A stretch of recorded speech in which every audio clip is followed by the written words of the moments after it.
ইরানকে ঘিরে মধ্যপ্রাচ্যের রাজনীতিতে ফের বড় ধরনের উত্তেজনার ইঙ্গিত মিলেছে।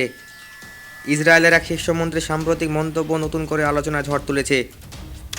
ইসরায়েলের হেরিটেজ মন্ত্রী আমির খা এলিয়াহু জানুয়ারির শুরুতে ইসরায়েলি সেনাবাহিনীর রেডিও চ্যানেলে দেওয়া এক সাক্ষাৎকারে দাবি করেন, ইসরায়েলের গোয়েন্দা সংস্থা মোসাদের নেটওয়ার্ক এখন ইরানের ভেতরে সক্রিয় কাজ করছে।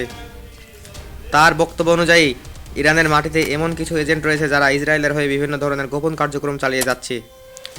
ইসরায়েলি সংবাদ মাধ্যমগুলো জানাচ্ছে, মন্ত্রী এলিয়াহু আরও দাবি করেন যে গত বছরে ইরানে যেসব হামলা ও বিস্ফোরণের ঘটনা ঘটেছিল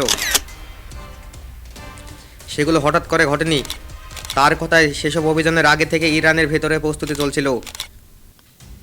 সেখানে মোসাদের সঙ্গে স্থানীয় কিছু সহযোগীও যুক্ত ছিল। এই বক্তব্যে প্রকাশ্যে আসার পরেই আন্তর্জাতিক মহলে প্রশ্ন ওঠে, তাহলে কি ইরানের অভ্যন্তরীণ অস্থিরতাকে আর উস্কে দেওয়ার কোনো কৌশল অনুসরণ করছে ইসরায়েল, এবং সেই পথে কি তেহরানের শাসন ব্যবস্থার উপর চাপ বাড়ানোর চেষ্টা চলছে? মধ্যপ্রাচ্যের ভূ রাজনীতিতে এই ধরনের মন্তব্য অত্যন্ত সংবেদনশীল বলে মনে করেছেন বিশ্লেষকরা।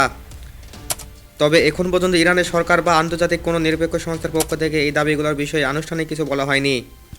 এই মুহূর্তে ইসরায়েলি মন্ত্রীর এই বক্তব্যই নতুন করে তেহরান ও তেল আবিবের সম্পর্ককে আরও জটিল করে তুলেছে।